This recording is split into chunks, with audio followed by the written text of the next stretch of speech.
Hope you all had a good Thanksgiving, everyone. Here we are at the second to last week. So we're getting to the end of it. Today, it says we're going to do some review and catch up. We're going to cover some material that we missed out on last week. Last week there was Thanksgiving, and we missed out on a day of class. So we're gonna spend a day making up today. Pretty much the plan today. Here, let me pull out a notepad real quick. The plan today, it's gonna feel a little out of order. We're gonna first start off with a couple of labs. So it will feel a little out of order. So today, let me just document this. What's today's date? It's 12/2/25. It's Tuesday right now. Let's see. We'll start off with lab 20. This is going to talk about classes. Last week we talked about object-oriented programming and covered the lesson 20. So yeah, today we're gonna do lab 20. And then things might feel a little out of order, but it's for a good reason. We're gonna move on to lab 19 after this one, because this one talks about a Wikipedia API. Well, lab 19 is actually about data structures. In particular, I'm going to focus on the Wikipedia API. The Wikipedia API is you can think of it like an interface. You're interfacing with the Wikipedia engine. Okay, so yeah, this is for a good reason, because the final programming project is using the Wikipedia API. So the last programming project is project 14. No, is it project 14? Hold up, let me double check real quick. The last programming project, project week 14. Yeah. So the last project is the Wikipedia class. So yeah, that's kind of why things are going to feel a little out of order, but I feel like things will flow a little better if we do it this way. Pretty much first start talking about classes, and then move on to data structures, in particular Wikipedia API, and then we'll put it together. We'll give a sneak peek into the last project, which is really putting these two things together. Okay, looking ahead in the future, this is our second to last week. We have 2 more meetings after this. The next one is on Thursday.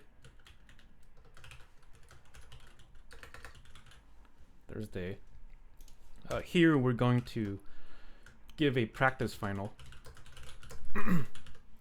We're gonna deliver a practice final exam on Canvas, and folks can try it out over the weekend, because we're gonna have a final exam next week.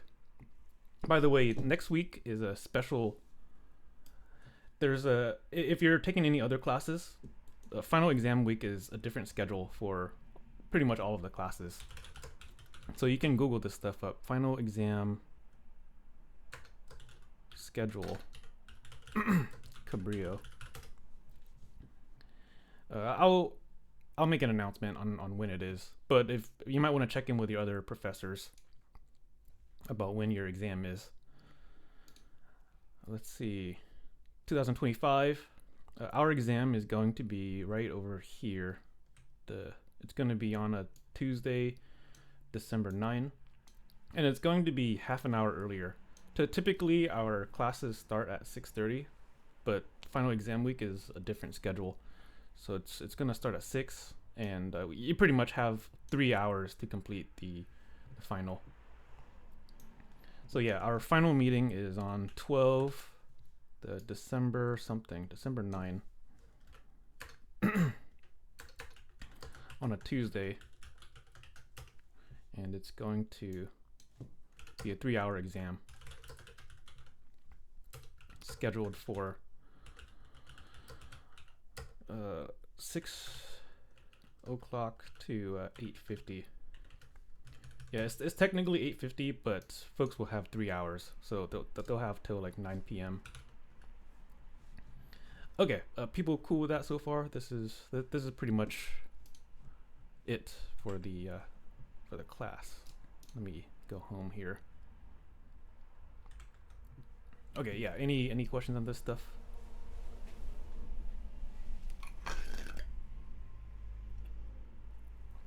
Okay, cool. Let's start today's material. So we're gonna do lab 20, kind of practice using object-oriented programming, and then we're gonna move on to another topic, the Wikipedia API, and then we'll put it together and give a pretty good hint for this last programming project. Okay, let's go start off with lab 20. So I'm gonna go ahead and open it up. Our final lab. Lab number 20. Here we are. Okay. The first two is really just a warm-up. And then the third and fourth one is implementing a counting class. This counting class is pretty much like a hand tally. If you ever used this little digital tally before, it's called I think it's called a hand tally counter. Digital. Let me look this up. So the last two questions in the lab is pretty much working with. It's pretty much making a class that represents this device here. This device has a couple of functions. It's got a plus button, it's got a minus button, and it's also got like it's got a reset button here too. I'm not sure if we're going to implement the reset button, but we'll see. And then there's also a display function here. So yeah, this is what we'll be implementing later. Okay, let's go ahead and start this. Well, let's do a couple warm up real quick. So the first two questions in this is just a quick warm up, kind of get used to the syntax. The prerequisite is to be okay with the last lesson. I know it's been a week, so if you're a little rusty, I'd probably recommend revisiting last week's material. In particular, the classes and objects. Just the last week's video. So yeah, okay, so a quick warm up. Write a class called my class with no functions. So let me see, can I type here? Nope, I can't type in here. I gotta edit it. Okay, now I can type. I gotta edit this one too. Okay, write a class. So the bare minimal syntax is this keyword class and then the name of the class. There we go. And then you do need this semicolon here because then when you go to the next lines, it's going to make an indent, and everything that's indented will belong in the class. So this is just going to be an empty class. So I'm just going to put a temporary placeholder here, like a doc string. Technically, we do need something in this class. Otherwise, I don't think it's going to run. Here, let me see. Let me try running this. Yeah. See, this is technically empty class, but Python is kind of protecting us. So I'm gonna do a quick hack here and put like a doc string, an empty class. There we go. Let me try running this now. Okay, cool. We have an empty class. So once again, this is a cookie cutter that really has nothing in it. The second question is asking us to create a cookie from that cutter. And one way of doing that is to, well, here it wants you to call the object instance. So I'll call it instance over here. Instance is equal to a my class. And don't forget these two parentheses here. It might seem a little weird, but these two parentheses tell us to use the constructor. So this invokes the constructor or initializer. Invokes the initializer constructor, which is technically a function. So that's why we have these two empty parentheses. This class doesn't really have a constructor or an initializer, so it's actually doing nothing. There is an invisible initializer here, like you know what I mean. Like there's a empty initializer here, but it's really doing nothing. So it's invisible because everything in Python is an object, and things are kind of inherited. So this my class is technically a child class that inherits from the parent class, and the parent class already has these initializers. Okay, here we go. Yeah, so we just create a cookie, and I know we might be a little rusty on this stuff, so I'm gonna repeat some things from last week. This is instance is an object from the class my class. Instance is the cookie. My class is the cookie cutter. We can create many instances. So we're gonna get some practice on that in this next question. Okay, number 3 and 4 are going to ask us to implement this digital counter here. Let me open this in a new tab. So let me sanity check this to see if it's actually what we're doing. Okay. So it says write a class called counter. Hold up, let me resize. Okay, the class should have a variable, a member variable. This member variable is called count, which is meant to maintain the digital display. In this case, this on the right, this digital counter, the count is 9999. So what else? Okay, we're gonna need an initializer in this class. This is a function that spawns a tally. I'll repeat this again later. And then there's gonna be some other functions like the +1 button and the -1 button, which is pretty much going to modify this display here, kind of. And then there's finally a function here called print count. This is, you can imagine this as the display. It's the display function where it prints the current count value. Okay, let's get started on this. So I'm gonna do things a little backwards actually. This way people kind of see what the overall goal is. Imagine if here, let me create another cell here, and let me make this editable. Okay, so I just created 2 cells because I'm planning on invoking the testing the class down here. And I'm gonna work a little backwards. So imagine if we were able to spawn a counter. Imagine if we were able to say like a tally is equal, I'll say tally 1 because I'm planning on implementing multiple. I'm planning on making multiple cookies. So imagine if we said, hey, make a tally 1, and it's going to come from the cookie cutter counter. Okay. This single line of code is attempting to spawn a tally. It's kind of like saying, okay, we have nothing, and then boom. That's what the line is trying to represent here. It's trying to initialize or construct a tally. So this is invoking the default or the initializer. Okay, which isn't gonna work for 2 reasons. Well, one, we don't have a class named counter. So let's go ahead and define it. So up here, I'm gonna go ahead and define that class called counter, and then let me put a placeholder here. Placeholder, or not a placeholder, a doc string. This represents a kind of like a tally counter. Okay, like this thing on the right here. Okay, so it is going to run now. However, we need to make a custom initializer. The reason why is because when we spawn a counter, there's some internal data.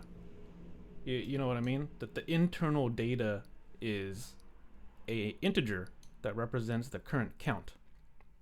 So the goal of the initializer is to set that count to 0. Okay, so let's go ahead and create that initializer. Once again, there's 2 underscores, and then init, and another an underscore. If you're wondering why, it's probably a historical reason.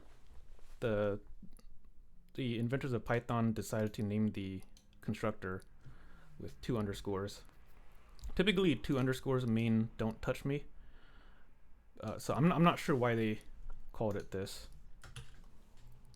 Okay, and there is going to be a self variable here, argument. I mean, the meaning behind this is an implicit argument. So once again, you might have to revisit the previous recording. But yeah, this is an implicit argument, which represents the object that we're using. So down here, when we invoked the initializer, self is tally1. So the goal of the initializer is to initialize a count to 0, meaning that the object self is going to have a count variable, and it's going to be initialized to 0. Okay, there we go. This is the initializer. Let me comment it real quick. This is the initializer. In other languages, they'll call this the constructor. Okay, there we go. Let me run this. Okay, cool. So we properly invoked our initializer. If you want to kind of sanity check things and trace stuff, it might be useful to print things. You don't have to print here, but I'm going to put a debugging statement in here that this way you can kind of visualize what's happening. I'm going to say constructing a tally ... just so you see what's happening. So press play and go ahead and re-invoke this. Cool, people see what's happening. So on the right of the equal sign, this is calling this function over here. So that's why it's printing constructing a tally. And there is a count variable over here equals 0. Okay. Now we need to implement some functions now, like +1, -1, and a display function. I would probably do the display function first because it's kind of like a way of sanity checking stuff along the way. So if I were to use that display function, this print count function, the way we would invoke it is by using the object name. So tally1 and then dot print count. This is attempting to invoke a member function. However, that member function doesn't exist, so we need to create it. Okay, so I'll go ahead and create it down here. Define a function. Be careful with the indents, by the way. This needs to be indented. If it's not indented, it's technically going to be a global function that doesn't belong in the class. So make sure you indent it. Okay. And don't forget this implicit argument. I'm going to name it self. Once again, the meaning behind this implicit argument is the object over here, tally1, gets sent up into self. So it's implicit. Okay. Let's go ahead and do the print statement in here. The goal of this print count button is really, once again, it's a display function, prints the current count value. So here is just the print statement where we print the status of the count. So just self.count over here. So print self.count. Okay, let me go ahead and test this over here. Or actually, let me make a docstring here. This is a display function. Okay, let me press play.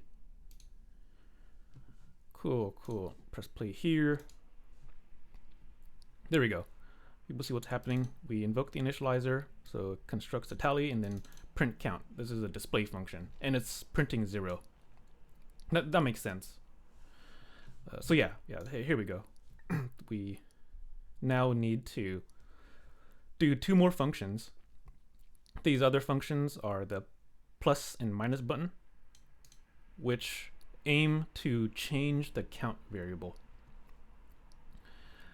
So we're kind of working backwards here.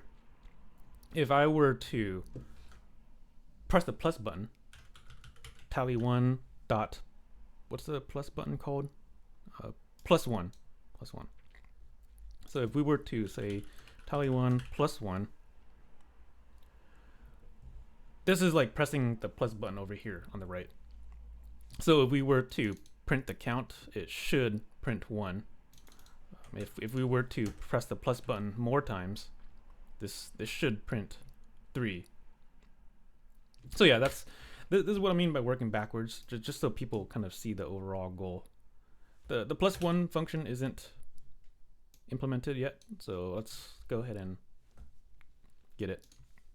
Okay, inside of this class, I'm gonna go ahead and create a counter. I mean a member function called +1, and then we need the implicit argument here, which represents the object being passed. So I'm gonna name it self.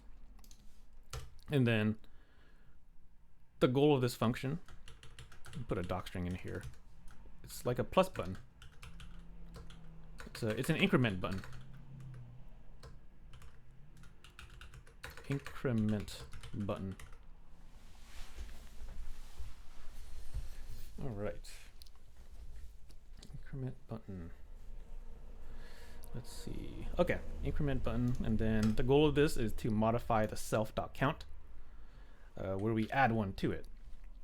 So you pretty much want to take the old member variable and then reassign it a new number, +1 over here. Self.count equals to the old one plus +1. Okay, let me go ahead and press play here. And when I sanity check it, it should print 3. Cool, prints 3. People cool with that? Cool with this so far? Okay, stick with me. I know people might be like, this is such a complicated way of representing an integer. It is, but it's for good learning purposes. This is really an integer. We're really just writing a class to wrap an integer, but it's for good reasons. I'll talk about some applications in a bit. In particular, I'm gonna pull up those slides again from last week. Okay, let's go ahead and get a minus button. So imagine if we had like the decrement button called -1. This is like pressing the negative button here on the right, meaning that it should print 2 here, because add 3 and then -1, it should give us 2. So let's go ahead and implement it. Let's go ahead and implement this function over here. Okay, define a function called -1. Get that implicit argument here. Okay, and then go ahead and this is a decrement button.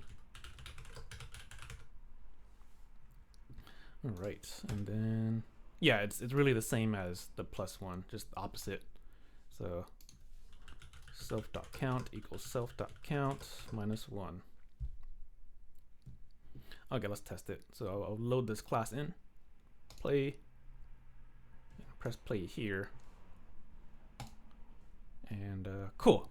It looks good. So we constructed the tally, press the plus 3 times, press the -1, and here we go. We have 2. Okay, people cool with this so far?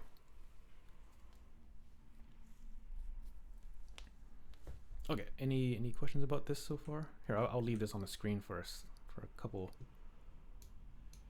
quick minute.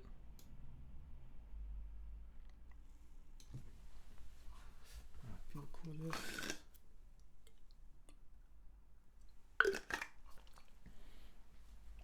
Okay, let's. So we just pretty much wrote a class that is a fancy integer, or it's not a fancy integer, it's just a wrapped integer. The the goal of object-oriented programming is that we can kind of create multiple objects from the same class. So this means that we can technically create another tally here. That this is like dual wielding. Like you hold a tally in one hand and then maybe you have another tally in another hand. This is possible. We can create another cookie. I'll call it tally 2. And here we go. Now we have 2 tallies. So if we were to print it, let me print here tally 2 at the bottom of the cell. I'm gonna print the count. All right, what do you think it's gonna be?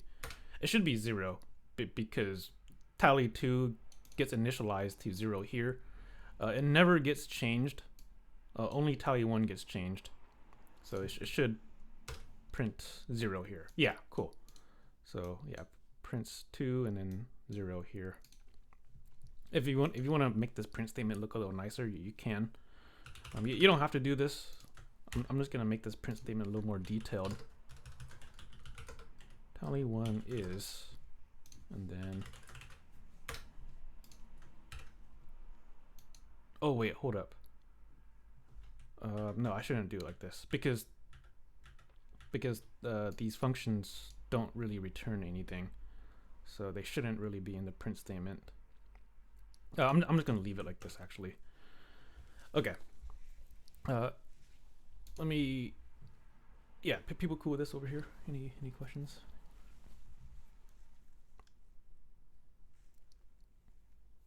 Okay. Cool.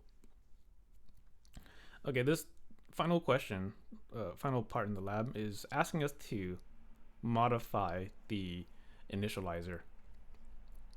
This is called an overloaded constructor.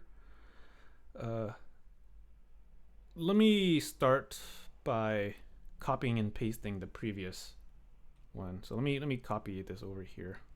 This is our class interface. We're planning on modifying this initializer here. Okay, let me paste it here real quick. Make another cell. The goal in this last part is to modify the initializer to have an additional argument.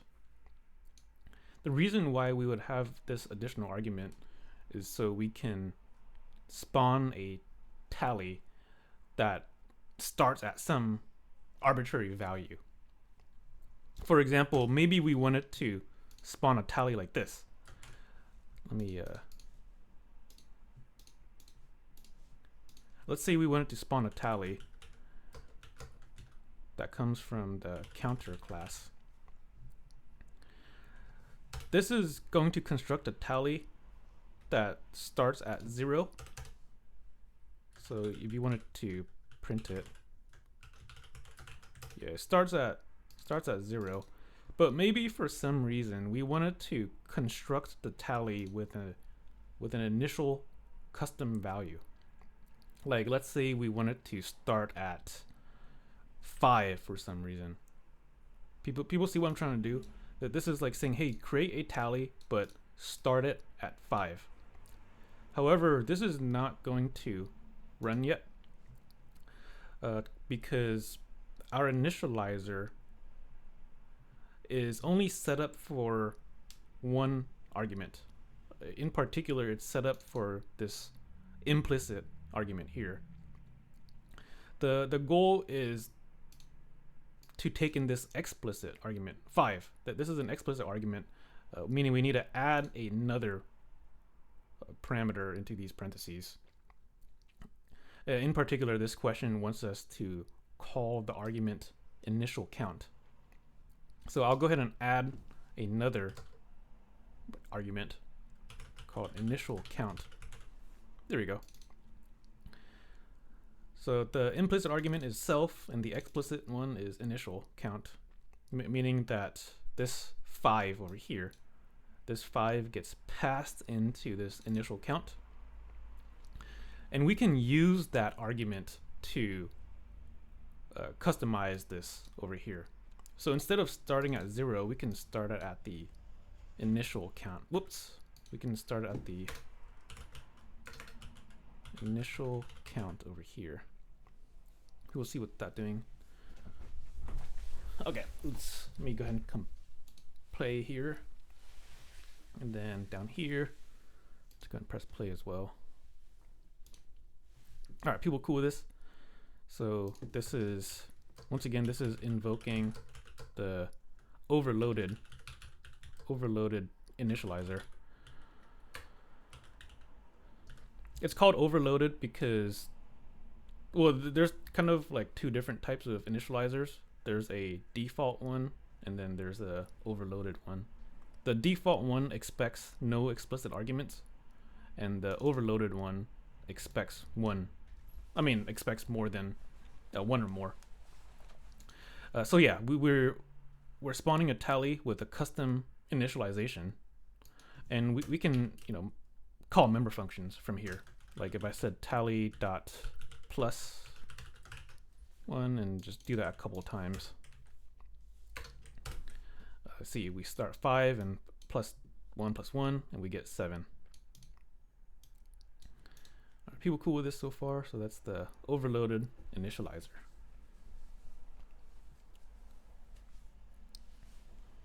Okay, people cool with this so far? Any questions? Okay, we're pretty much done with the lab. I would like to take this a step further though and make this class a little more accurate. For example, let's say we start at 0. Okay, so I'm gonna go ahead and modify this argument to 0. So rerun, okay, we get 2, this makes sense. But let's say we were to press the plus button 10,000 times. So I'm gonna put this in a loop.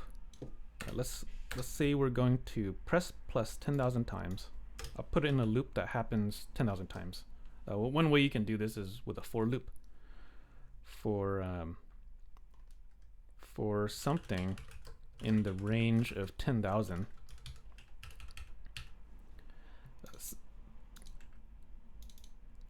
You can name this whatever you want, actually. Well, this is technically an unused variable.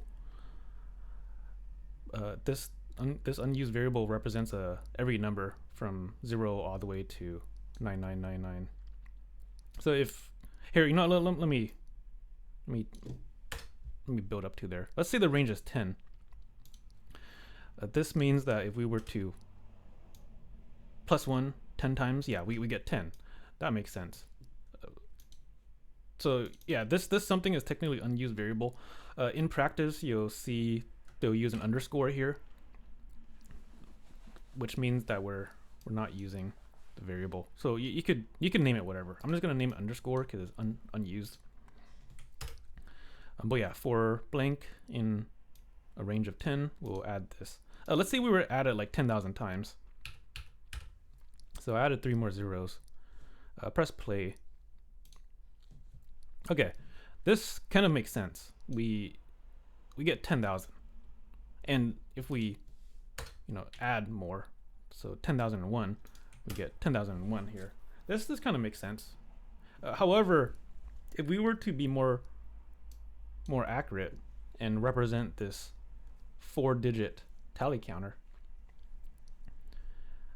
some tally counters would kind of overflow, or not really overflow, more like loop back to 0. You know what I mean?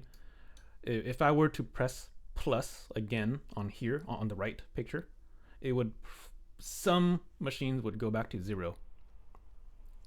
So if we were to implement that, one way we can do that is inside of this +1 function. We could add some protection. Yeah, you know what I mean? Like one way we could do it is with an if statement. We can check if that count exceeds a certain number, and if it does, we could reset it to 0. So you could think, well, one way you could do is with an if statement. You could say, hey, if the count is, if it reaches 10,000, then we can just reset it back to 0. You see what I mean here? This is just one way, by the way. It's I don't really like this way actually. There's a cleaner way of doing this. But here, real quick, let me press play here. So press play, and then let me change this back to 10,000. Okay, so I just change the range back to 10,000 and press play. There we go. We get 0 here. This arguably makes sense because our counter can overflow or reset back to 0. Yeah, people cool with this so far? Okay, and let me keep sanity checking. So if I did like 10,000 in 5 times, it should give us 5. Cool, this looks good. Alright, people cool with this so far?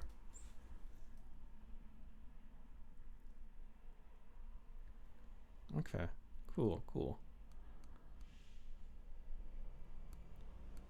Okay. Here, let's do one more thing. Let's do one more thing. I want to take this a step further. So let's say that we were at 10,000. So this is 0.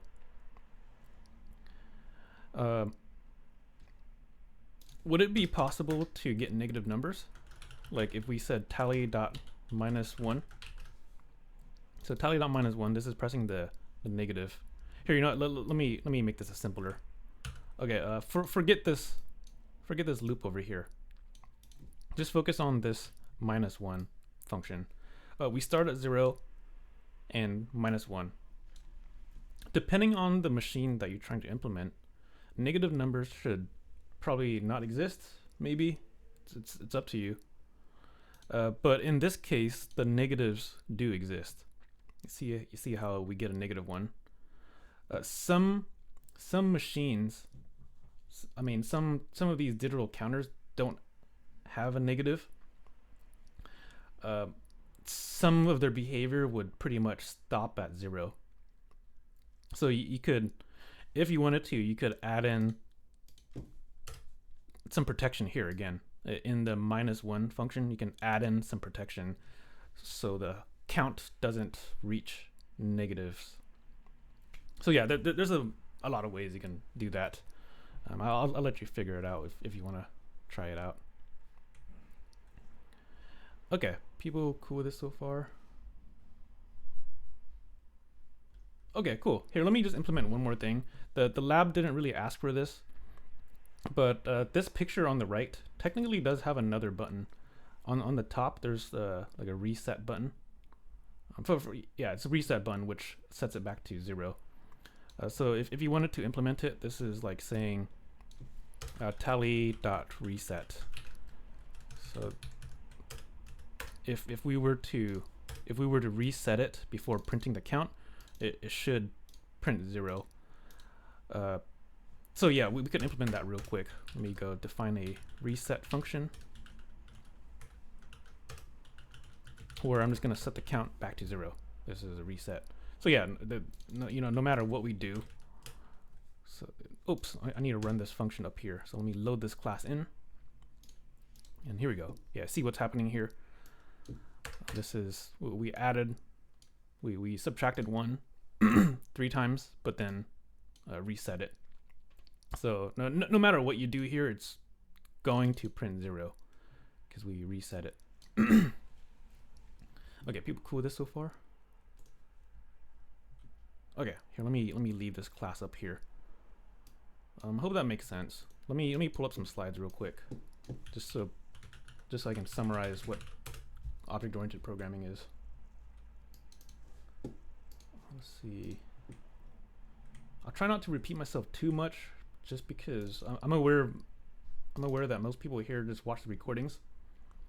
So I'll try not to, but I might repeat myself though. One second. Pull up some slides.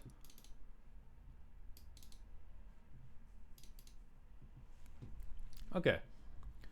We really just spent a lot of effort representing an integer. This is for good learning purposes though, because you can write classes that do a lot of that represent a lot of other things. Last week, you've seen the card class, where each card has two member variables, the rank and the suit. And by representing this card as a class, you can pretty much write like any game you want. You could probably write blackjack by now. If I had a final project as a free form thing, I feel like people would do blackjack. But yeah, you can represent cards as classes. You can. We just did this over here, this counter. This is not digital, but it's pretty much the same idea. You got a plus button, you got a reset button, and a display function. It's pretty much the same thing. When you get onto more advanced object-oriented programming, maybe if you're a game developer or something, you might find yourself implementing this player class, which is for RPGs. RPG is like a role-playing game where you're a character and the character has certain attributes to them. Like maybe they have a few integers attached to them, like the health, stamina, and mana. These are just integers. And then, or it could be decimals, whatever you want. And then maybe each player can have some sort of data structure that represents what they own. So yeah, in a sense, many RPG games are kind of designed this way, especially the games where there are multiple players interacting with each other. Those multiple players, they come from the same class, but they all have varying attributes, varying member variables. All right. Okay. Yeah, a lot of cool stuff. Yeah. Okay. Let's move on.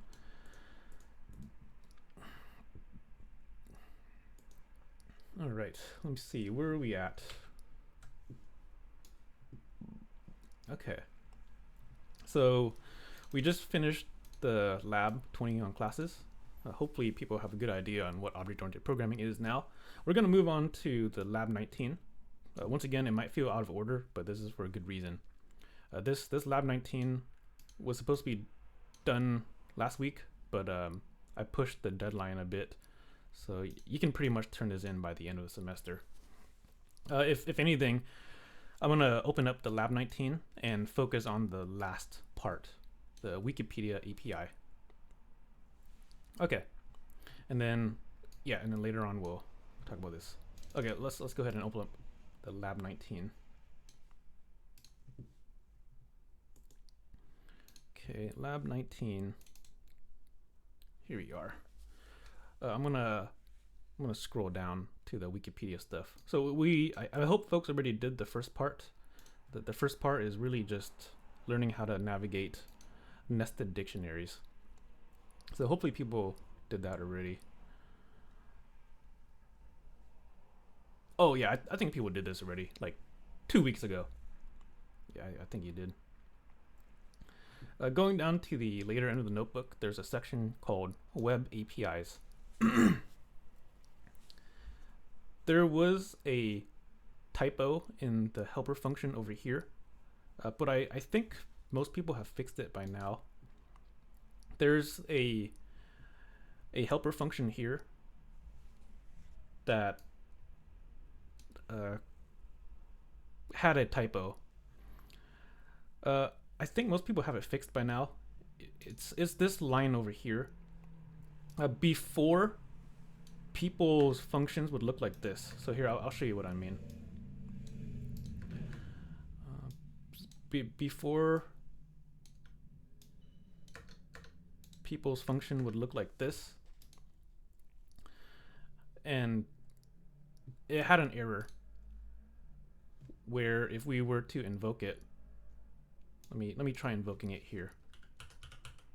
Or here, let me clean this notebook out real quick, because I have stored data from 2 weeks ago. Let me just clear all this data real quick. Or not the data, just the outputs and the kernel. Okay. Clean all this. Okay, cool. So let me load in this function over here. And then if I were to invoke that function, wiki fetch, and then put line in it, this is going to give us a, oh, it's not the right error that I was looking for. Let's see, did I forget something here? I think I need to import JSON or something. Huh. Okay, well, I'm not sure what happened to the import, but there was an import JSON here. Maybe I accidentally deleted it. Okay, let me load this in.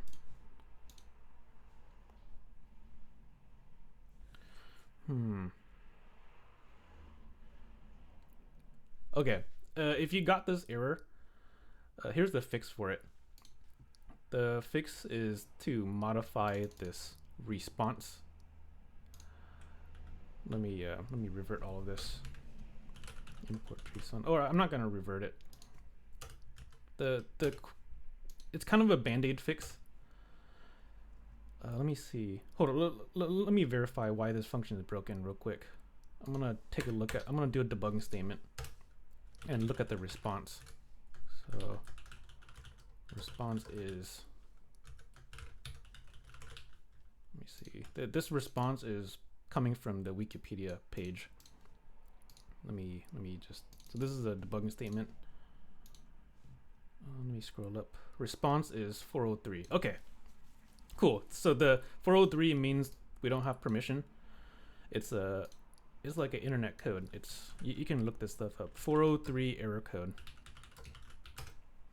If you're interested in accessing APIs and stuff, 403 is it means the web server is forbidding us from accessing the page.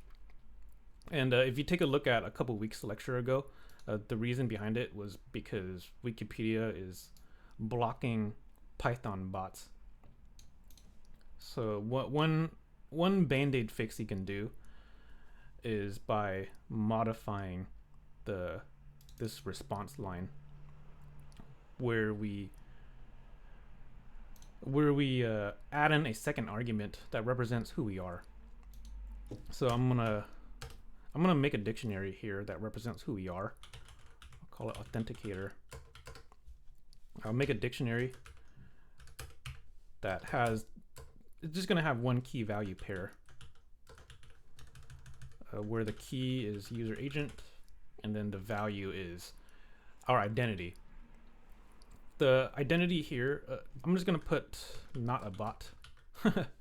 This, and then inside of this response function, I'm gonna go ahead and put in the authenticator here.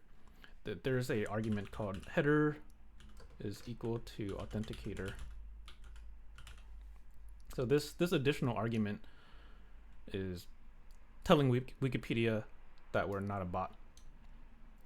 And then let me play this real quick.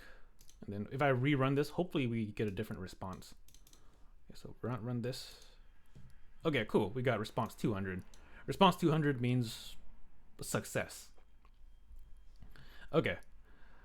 So yeah. Just once again, the fix for this is by creating an identity and telling Wikipedia that you're not a Python bot. This is a little not professional, actually. This value here, it's not really that professional.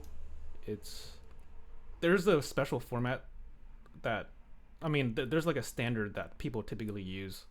I forget the format, so I'm just gonna leave it like this for now.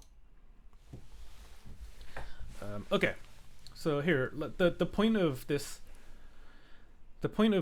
web API section is to download data from Wikipedia and navigate through it.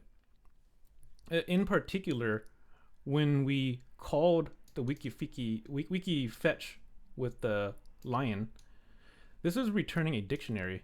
right here. It's returning a dictionary. So I'm gonna go ahead and store it in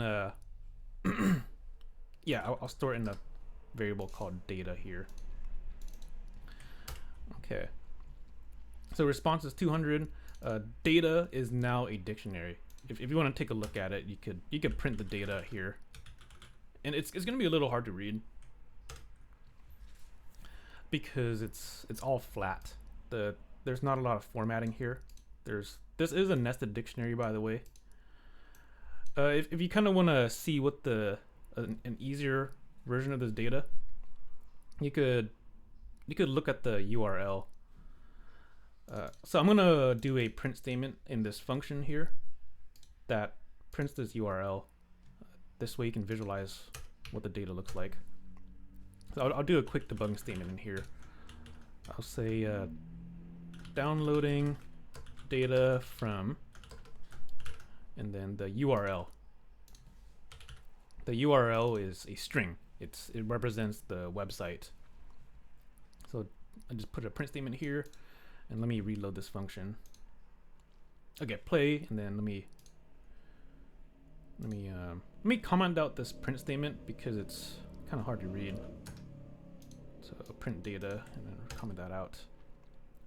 Okay, cool. So here's our print statement, the debugging statement. It says downloading data from our URL. So this, if you click on this URL, it's gonna give us something that's a little easier to read. This is kind of what we're looking at. Here, let me print this here. So let me print the data here. See how this is a little hard to read? It starts from this curly brace over here,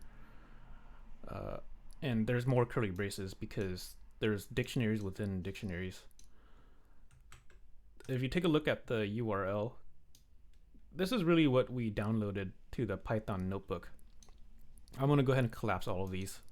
Let me collapse all of these one at a time. Here it is. So I just collapsed everything. There's two elements here. So this dictionary, this JSON is like a dictionary that has two key value pairs. And just to verify that, if you were to print the length of the data, so let me put the length of the data here. So the length of the data is 2. You see what I mean? The length of the data. Here, you know what? Let me comment out these debugging statements because it's kind of, I think people get the point here. Okay, let me comment out these debugging statements. Whoops, not that one. Okay, run that. So yeah, the length of the data is 2 because we downloaded this over here. There's 2 key value pairs. However, this query right here is a nested dictionary. Inside of it, we have pages. So this is, let's dive into that dictionary. The way we do that is, well, one way we can do it is by saying data. Let me get rid of this over here. Data, and then data is a dictionary. So if we were to go into the query over here, this query over here, it's a key. So I'll say data query, and let me print that. Let me print that. This is going to be hard to read again because everything is nested. So if I print the data query, it's giving us another large dictionary. And yeah, you can kind of see what's happening here. It's by going into the query, we're expanding this over here. And then now we get all of this data over here. So that's kind of what you're seeing. So the goal here is to, what's the goal in this lab?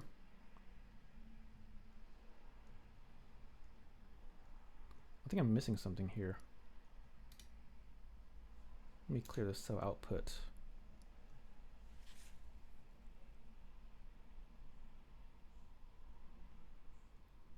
Hold up, I think I'm missing some cells here. Let me reload this.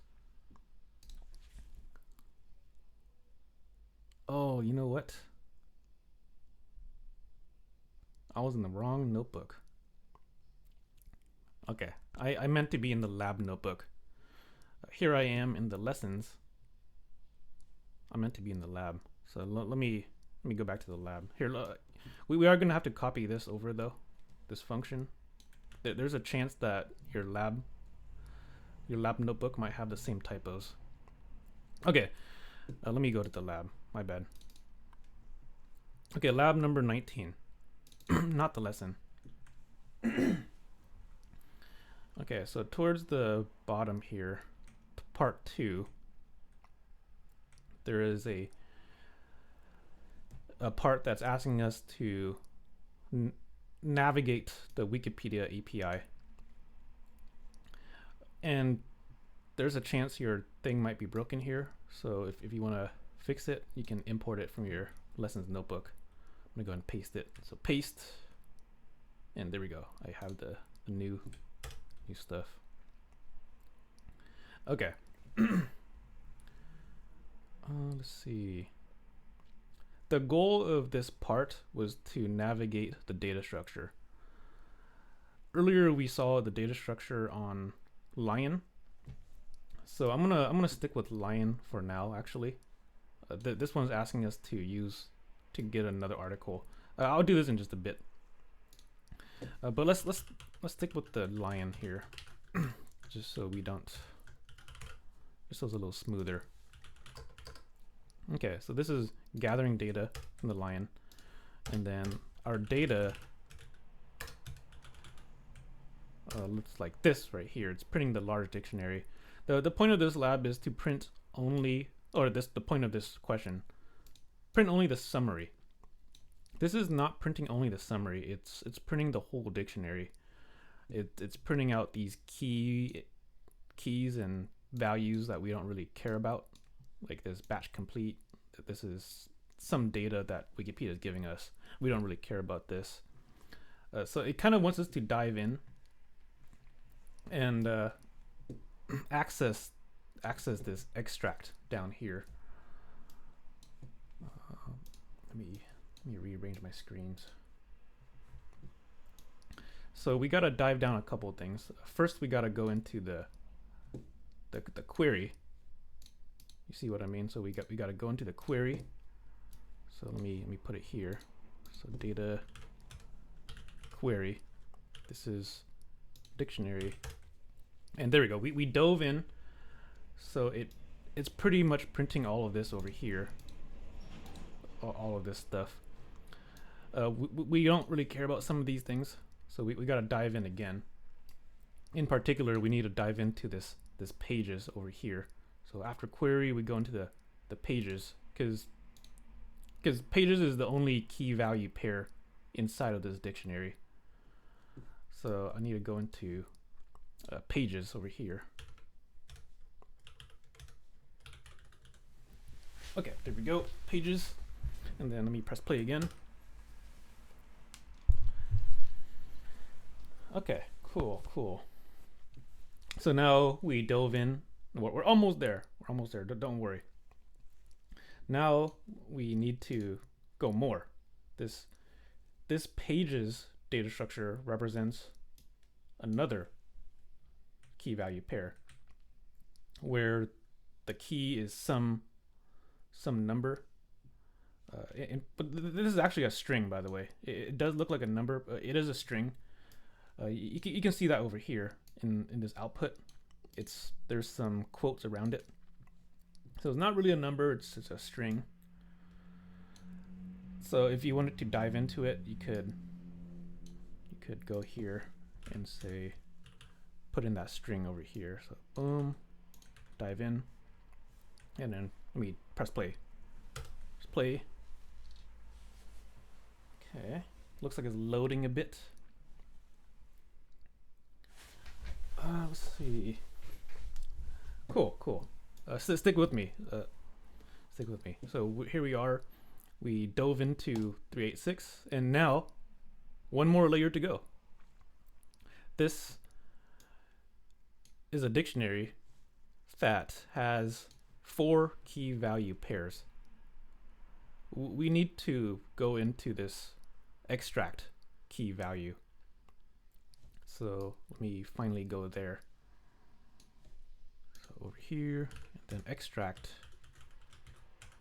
There we go, and then press play, and finally we get only the summary. Feel cool with this so far? Okay, pretty cool stuff, right? So yeah, this is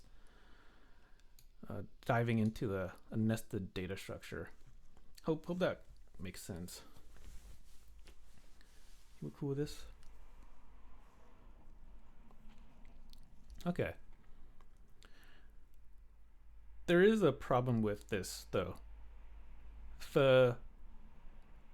This string number is kind of hard coded. If we were to look at another article like California, I think all of these keys would work except this hard-coded page.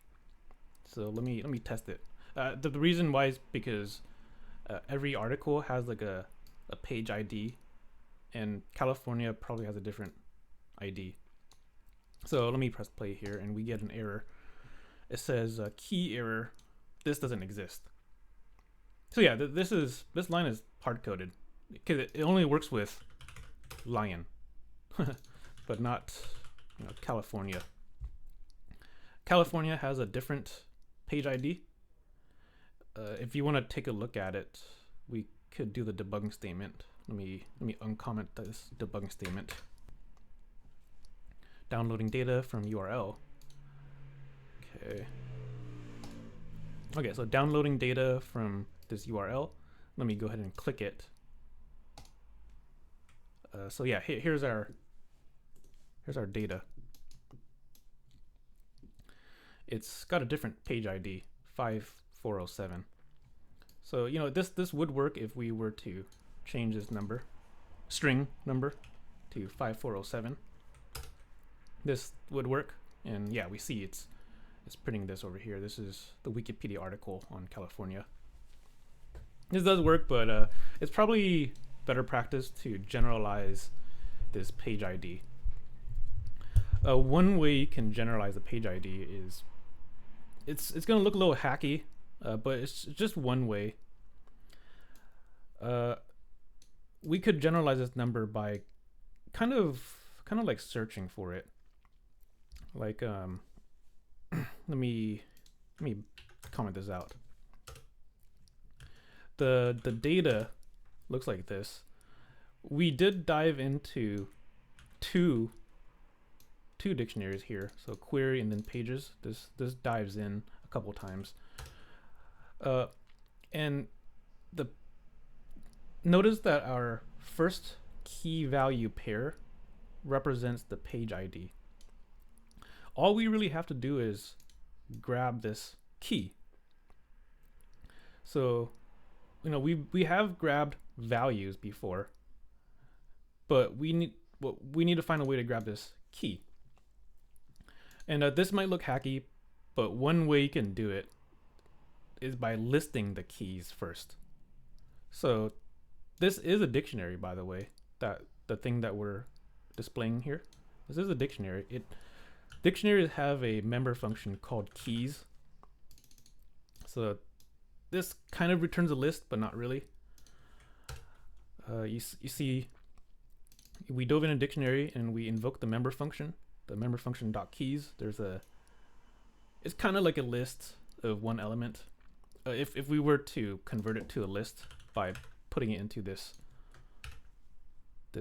list conversion syntax. So I just wrapped it with this list thing. This is converting this to a list. So this now gives us a list, and it just has one element. So one way you can do it is by grabbing this first element here. And you might recall with lists, we can access the first element with this 0 here.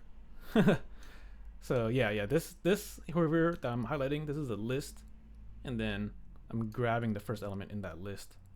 So this is finally going to give us that single number. Okay, this is just one way. So we represented a way on kind of grabbing the key. This is just one way. You could store this in a variable called key, or maybe page ID might be better actually. I'll call it page ID. So page ID now represents the string number, and we can go ahead and generalize our solution now. Earlier our solution was hard-coded for this. Now we can put in the page ID. So let me press play here. And then yeah, we're finally printing the California stuff. Let me comment out this first debugging statement over here. This came from the function. Press play. Okay, press play here. Scroll up. Okay, cool. So we just did one way on generalizing this over here. It is general enough to handle other things too. Like if we did lion, the page ID will be updated appropriately, and we'll finally be able to print it. Okay, people cool with this? And yeah, the lab here is asking us to search for this text here. So Python programming language. Let me go. Well, if I did only Python here actually, without the programming language, it's probably going to give us like the snake instead. Let me press play here. Yeah. So actually it didn't give us a snake because there was probably ambiguities. So let me comment this out so I can study the data. This is kind of going past what we need to know in the lab, but it's good to kind of study what the data looks like. So let me just look at what the data looks like. Python is ambiguous. This is like doing this right here. So let me go to wikipedia.org. Wikipedia.org, donate. I actually donated to Wikipedia before. They still keep asking me. Okay, let me see. Let me type in Python. Python, enter. And okay, yeah, it looks like Python is ambiguous, and it led us to an article. It led us to an article that links to more specific things. So let me see. Data looks like this. Hey, here's what our data looks like.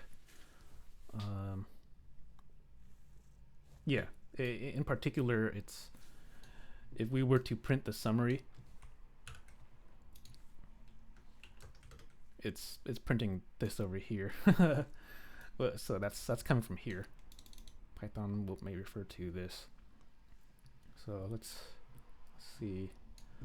You can resolve the ambiguity by being more specific, saying a programming language, and then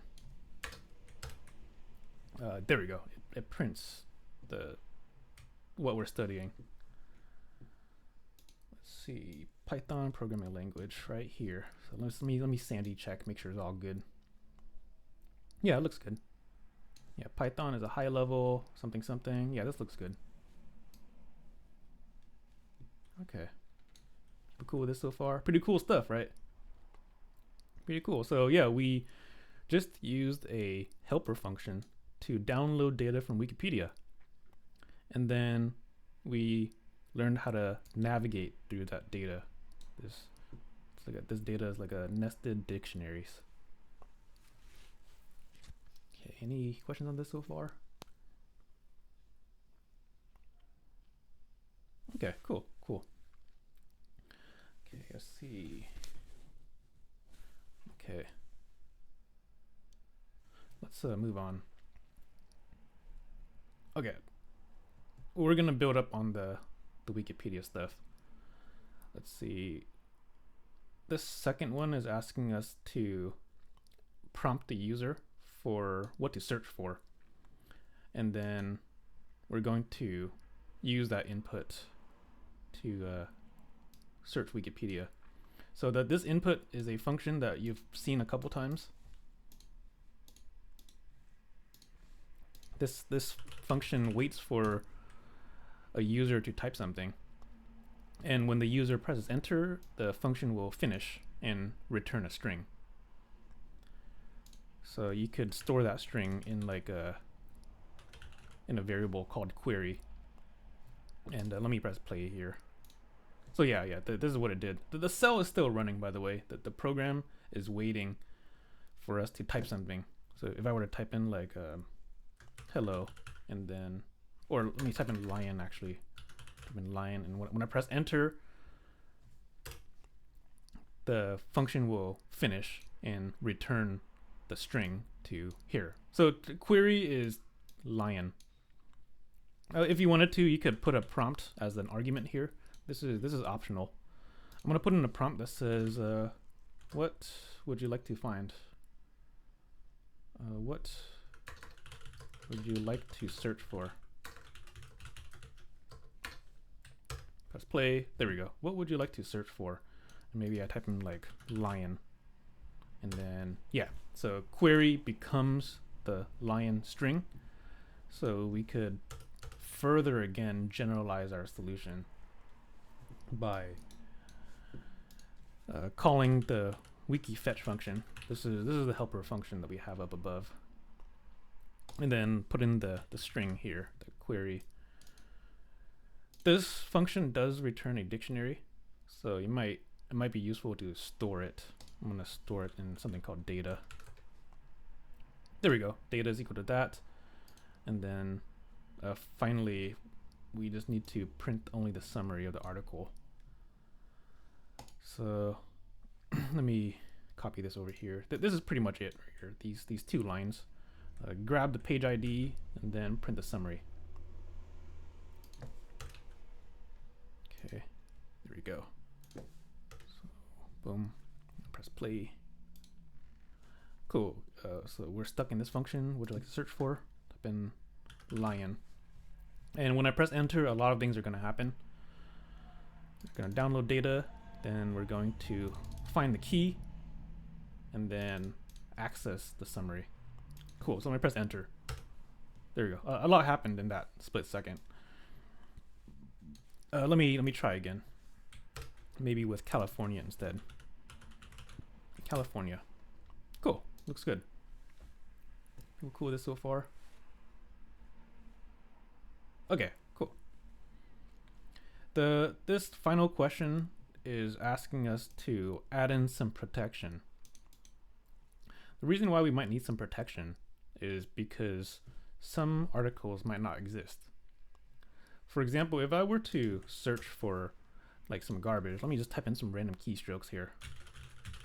So there we go. This is like, I just typed in some random stuff. This is like going to Wikipedia and then typing in some random stuff right here. So I just typed in some random stuff, press search,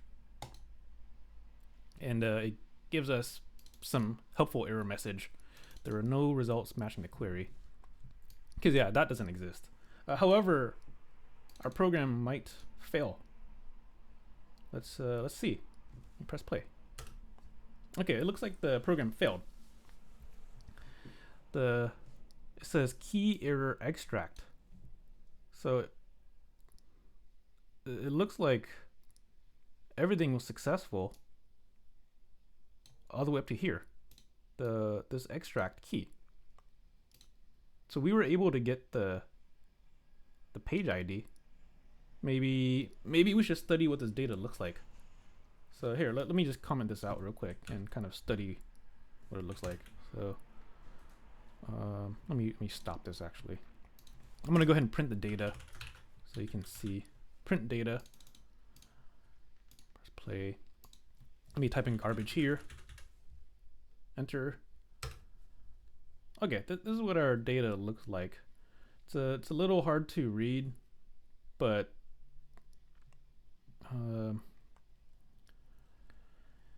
it doesn't have the extract key. So it's got everything up to over here. Let me show you what I mean. We're able to go into the query, and then we go into the pages, and we go into the page ID. But then this final dictionary, this final inner dictionary, doesn't have a extract key.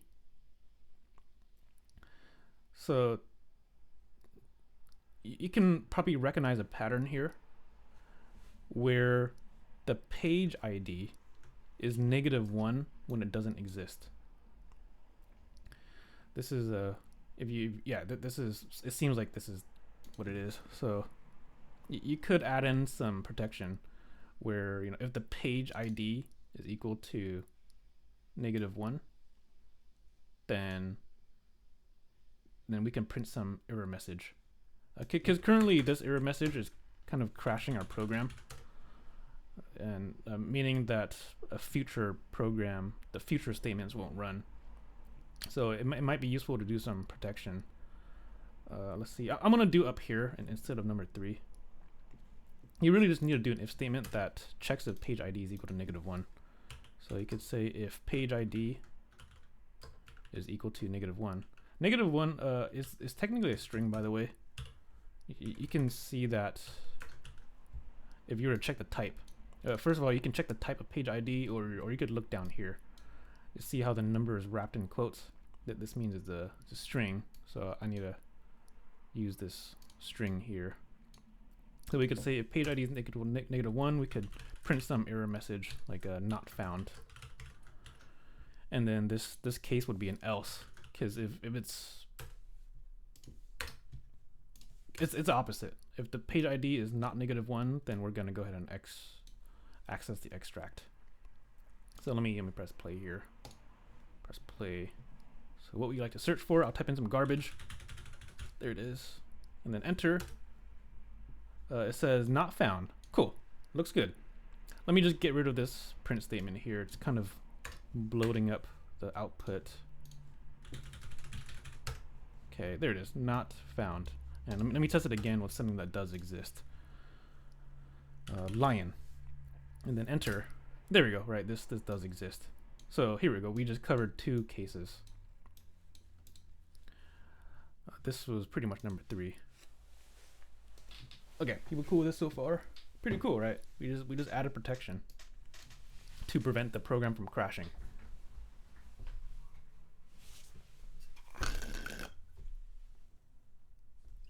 This is useful stuff if you go into more computer science things. Programs that crash can be considered expensive. So you don't really want your programs to crash. You kind of want to recover from it.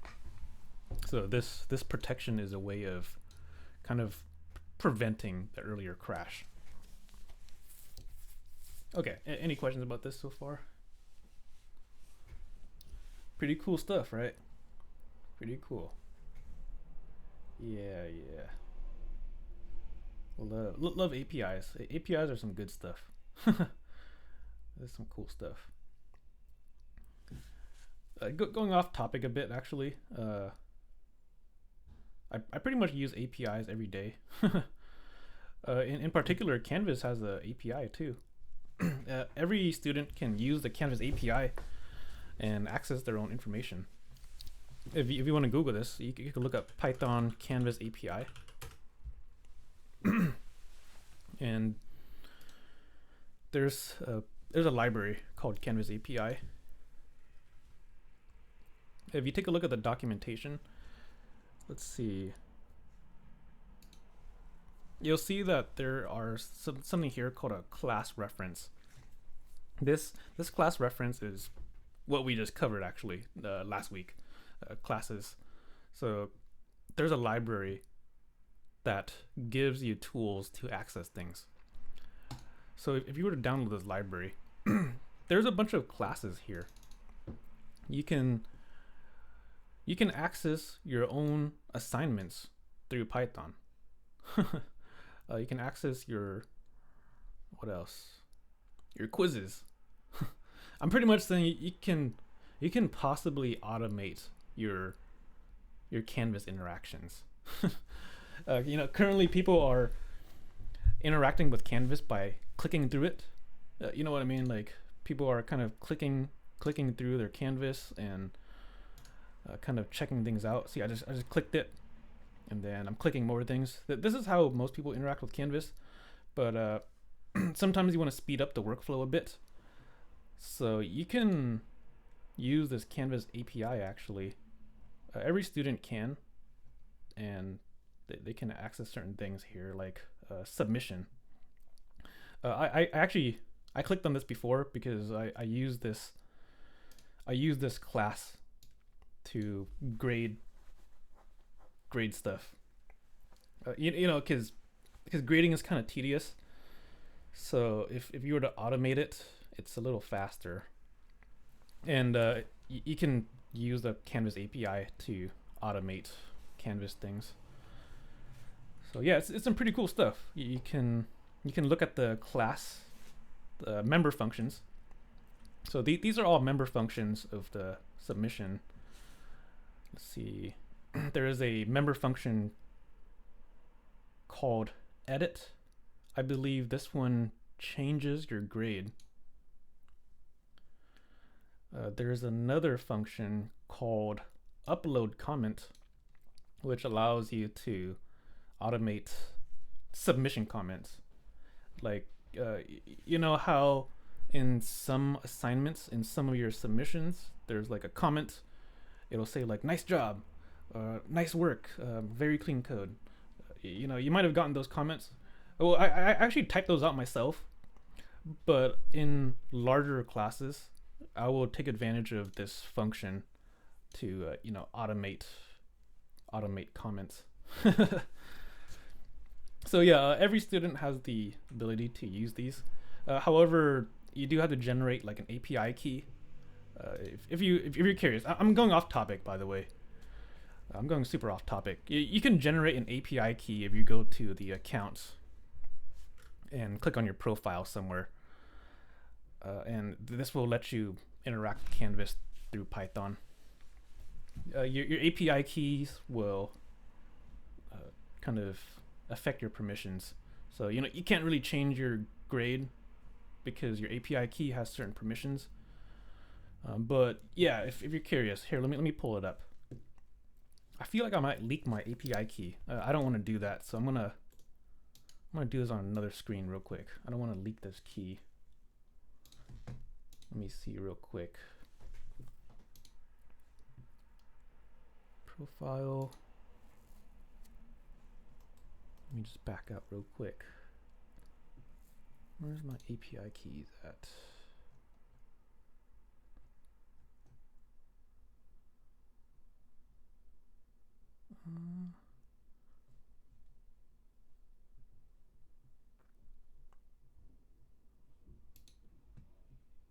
Okay, 1 second, folks. Profile.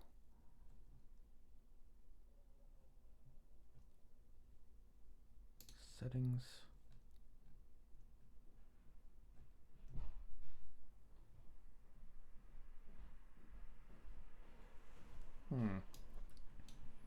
Okay, I'm gonna try not to leak this API key. So if you were to go on Canvas, there's a button here. There's a button. It's called New Access Token. If you were to click it, it would give you a key, which allows you to interact with Canvas through Python. This is in my settings, by the way. I just went to my Canvas settings. The API key, you've seen one before, by the way. You've seen one. Remember back in the weather assignment? Remember back in the weather? So here, let me pull up the weather assignment. A long time ago, 2 months ago. 2 months ago, we did a weather assignment, and which downloaded data from this website. This website was called openweathermap.org. So the openweathermap.org is right here. In order to download data from their API up here, you pretty much have to sign up. And if you were to sign up, it's going to provide you an API key. I signed up for folks already, so we're actually all sharing the same key here. This is the API key, which gives you access to there. So yeah, we're using the same one. Pretty cool, right? Pretty cool. Just yeah. Let me quit all this stuff. Okay, we went on a huge tangent, but it's pretty cool stuff. Yeah, APIs. Okay, any questions about this stuff?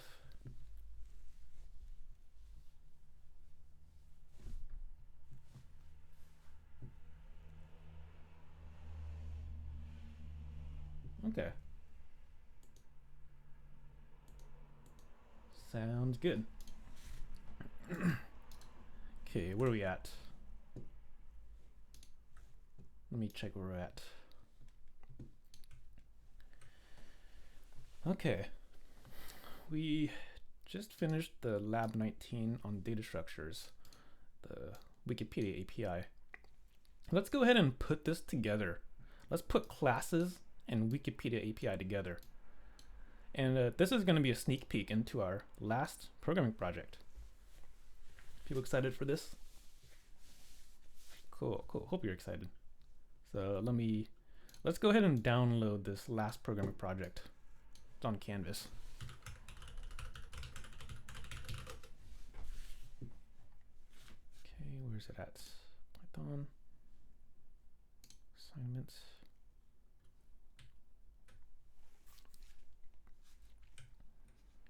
Okay, here it is. Wikipedia class. Let me go ahead and download this. Download. Okay. Time to upload it.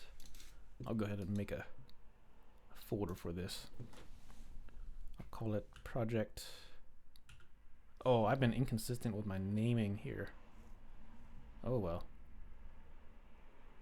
Project week 14. I'll call it week 14. No, that's a bad name. Project. Whatever. I'll just call it project 14. Project 14 Wikipedia class. I need to clean up my directories a bit more. I'm not really staying consistent with these naming. Okay, Wikipedia class. Let me go ahead and drag this over. There we go. Let me take a little notebook. Make sure I didn't upload the solution on accident. Okay, cool. Did not upload it. One time I accidentally uploaded the solution. Not this time though. Okay.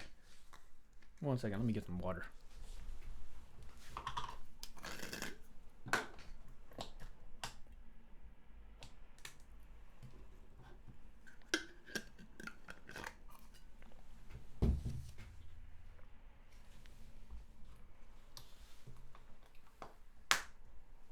All right. We got 25 minutes left. We got enough time for this. The point of this project is to write a class that will interface with Wikipedia's API. Okay, and to give a sneak peek, let's do this kind of backwards. Meaning that I'm gonna go ahead and, well, first of all, if you're watching the recording, probably pause this and read this. I'll get to this stuff later. I'll read this out later. But I'm gonna go kind of work backwards. The point of this is to write a Wikipedia class that kind of interacts with the API for us. So here is a helper function. We've seen this already. This helper function should work. I fixed the headers over here, or I didn't fix it. My coworker fixed it and put in a more professional user agent. So yeah, it should be fixed. This should work. Let me test it. So wiki fetch lion. Cool. It does work. Let me clear this output here. Okay, so we've seen this. The solution cell is down here. There's a couple of test cases here that'll help you visualize the intended results. You see how this first testing cell, this is attempting to, let me comment this. This is attempting to create an object search instance from the class Wikipedia. Okay, I hope this doesn't get too hard to read. I know there's a lot of text here.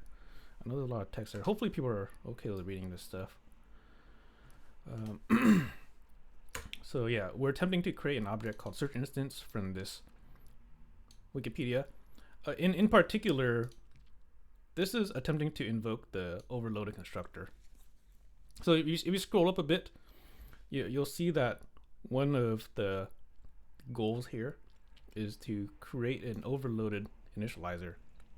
Overloaded means that it's going to have more than, well, one or more argument. I mean, it's going to have an additional argument here instead of the self. So that's kind of what that means here. This is not going to work yet if I were to run this, because we never defined a class named Wikipedia. So yeah, once again, I'm kind of working backwards so people see the overall goal. So first thing is first, we need to create a class called Wikipedia. And this class represents a search engine, a search instance. Here, let me go ahead and I'll put a comment here so you see what I mean. So we need to make a class called Wikipedia. This way, this function can kind of work. Okay, there we go. Let me put in a docstring here.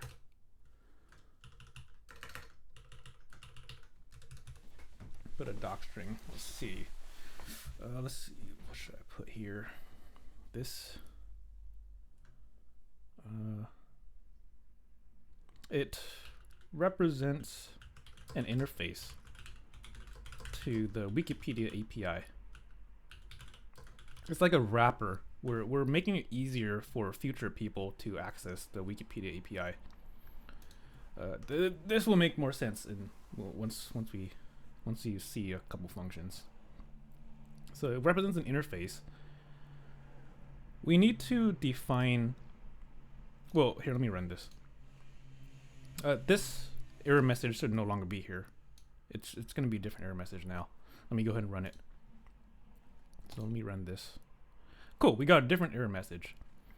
It says that Wikipedia takes no arguments. The reason why is because we never defined an initializer, and the default initializer takes no arguments. So we need to kind of override that. We need to define our own initializer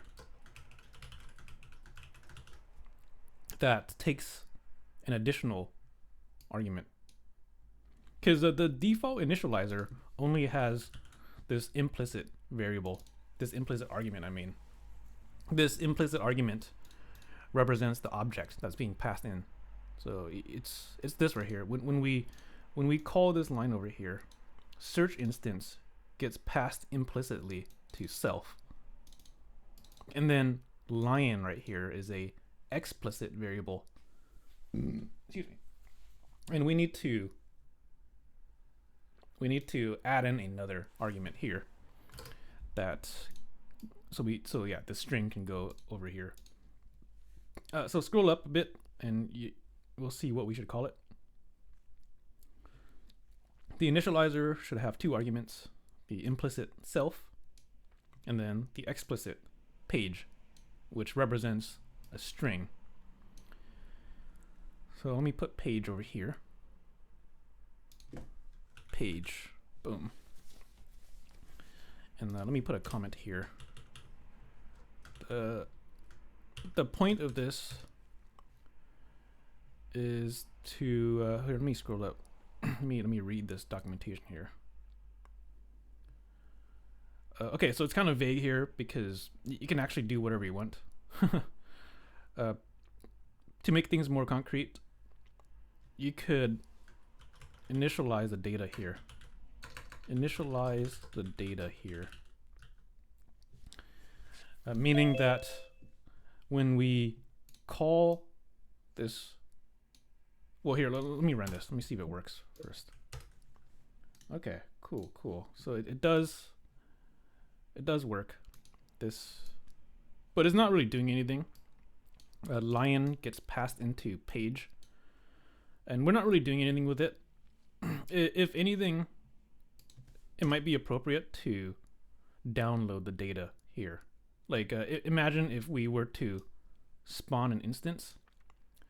Maybe the initializer can start downloading data. So imagine there's like I'm just gonna put a debugging statement here so people visualize what's happening. Downloading data. Okay, imagine there's a print function. Press play here. Okay, cool. So we invoked the initializer, and yeah, you see how it says downloading data. Oh, this is just one way you can think about it. This page is a string. We can use that string and toss it into our helper function. Our helper function is up here, wikifetch. So when we construct the search instance, we can invoke the helper function. So the string will go into here. This helper function does return a dictionary, so it might be useful to store it somewhere. I'm going to store it in the self's data. So self.data, meaning that the class instance, the search instance, has a data attribute. So now you don't really see it, but this search instance now has a data member variable. And yeah, you can verify that by just typing in search instance .data. This is one way of accessing it. So let me press play here. Okay, cool. Yeah, so we successfully constructed the data, and we invoked the helper function and kind of using Jupyter Notebook to display it here. If anything, this is not that appropriate because we might want our class to be easier. Like maybe you want to deploy this class to some tool that you're making, or maybe you want to give this class to your programming coworker. You should probably make the class easier for them to access things. So that's why we need to make a couple more functions here. Scroll up a bit. We need to make a couple functions here. In particular, a member function that tells us whether or not it exists, and then another member function that returns the string, returns the summary of the page. So yeah, let's go ahead and do the exists first. And working backwards, this testing cell down here, comment to out is here. Let me clear this. So this print statement here is attempting to invoke a member function. It should print true because lion does exist as an article in Wikipedia. So this member function should return true, meaning that it should print true. You see what I mean? That by having this member function, it makes it easier for other people to use your class, because they just have to look at your member functions and or your doc strings and see what to do. So first of all, this is not gonna run. We don't have a member function named exists. So let's go ahead and make that. Go ahead and make that over here. So I'll go ahead and define a function. But once again, keep in mind of the indents. It needs to belong inside of the class. Okay, so I'll define a function called exists. And there is a implicit variable here, implicit argument. I'll call it self. Once again, this self, it represents the object that's being passed. In particular, search instance is the object, and it gets passed into this self argument. Okay, the point of this is to return whether or not the article exists. Return whether or not. Okay, got it. Cool. Currently, it's not going to print true or false. It's going to print none here. You see how it prints none? Oh, this makes sense because the function doesn't return anything. So there's actually like an invisible return none here. It's invisible. But going back to the previous lab, you might remember that we can determine whether or not an article exists by looking at its page ID. So look at the previous lab. It's in the lab 19. We just did this 15 minutes ago. So scrolling down a bit, remember how we can determine if it doesn't exist by here. You grab the page ID, check if it equals to -1, and if it equals -1, then it doesn't exist. So yeah, we just have to grab this over here. We just gotta grab the page ID. So let me copy this. Copy this over here. Copy. Then, oops, I messed up my cell here. And paste it over here. So when we call the exist function, we're gonna grab the page ID. However, there is a small fix we need to update here. If I were to run this, so it does load in, but now we're gonna get an error in this exists. It says data is not defined. It's pointing over here. This is not defined. Well, we did define it in the self.data. So this data is, we gotta tell whose data it is, and it's the self data. The reason is because the search engine gets passed as self, and that search instance has the data from earlier. So yeah, page ID. Let me verify this real quick. Let me do a sanity check.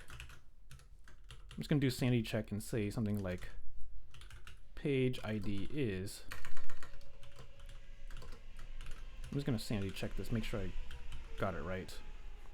I'm not gonna return anything yet. Just a print statement. Okay, press play. And then, cool, page ID is not -1. So you could put in the protection here. I mean, not protection, a branch. If the page ID is equal to the string -1, then it doesn't exist. So you can say if page ID is equal to -1. -1 is a string, by the way. You can verify that by looking at the type of page. It is a string. And if it's -1, then you should return false. Because that's the specifications for this. And then you can say else return true. In this case, we're going to return true because lion does exist. So let me see. Perfect. So yeah, page ID is boom. Let's see. Oh, it still printed none. Interesting. Interesting. It should have printed true, actually. Maybe I didn't load this function in. Yeah, I didn't load this class in because you see how there's 18 and then it says 20. So I ran things a little out of order. Let me press play here. Press play. Press play here. Okay, cool. It printed true. That's perfect. This makes sense. Let's go ahead and test the other case when it doesn't exist. And that's down here in this second testing cell. We're spawning a search instance with something that doesn't exist. So let me just test this first. So run this. Okay, cool. It downloaded the data because that's what the initializer does. It downloads data. And then let's go ahead and invoke the exists function. It should return false, hopefully. And yeah, cool. It looks like a print false. The reason is because this doesn't exist. So the Wikipedia API gave us -1 for the page ID. So this became true. This first branch became true. People cool with this so far? Okay, there is a cleaner way on doing this actually. You can actually write this in one line, by the way. You can just return this condition. You can just return page ID equal to -1. This is, I think these two are equivalent. This is equivalent to this. Let me double check. If this is true, no, it's opposite actually. It should be, I think it should be opposite. So if this is true, if it doesn't exist, it's gonna return true. Yeah, this needs to be opposite actually. So I'm gonna put a not equals to, because this is a condition right here. If the page doesn't exist, it's gonna be -1. Wait, hold up. I think I reversed my logic a bit. Well, let me think about this. If the page ID is -1, then this is gonna end up being true. And we don't want it to be true. We want it to return false. So yeah, it needs to be reversed actually. So we need to say return page ID not equal to 1. So yeah, this should be equivalent to this over here. Well, let me double check.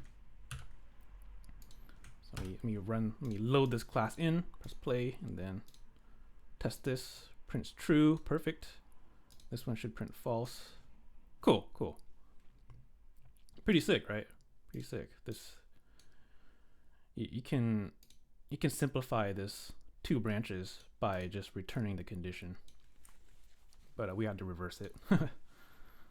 Okay, people cool with this so far?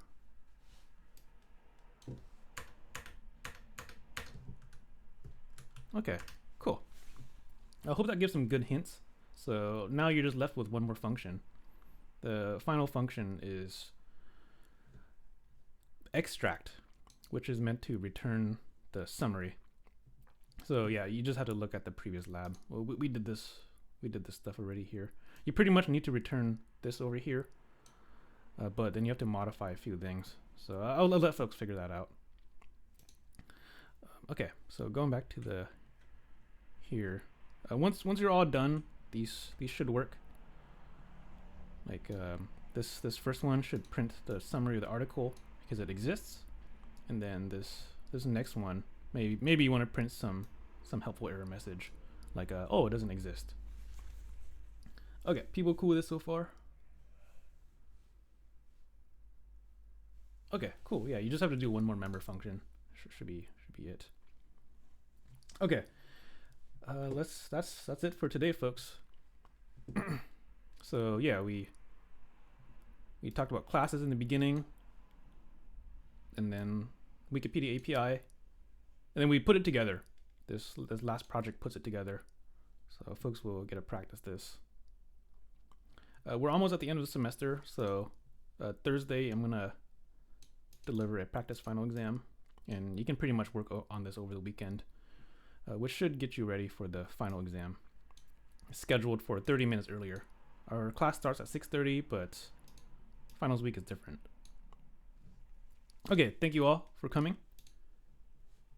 Have a great night, folks. Bye-bye.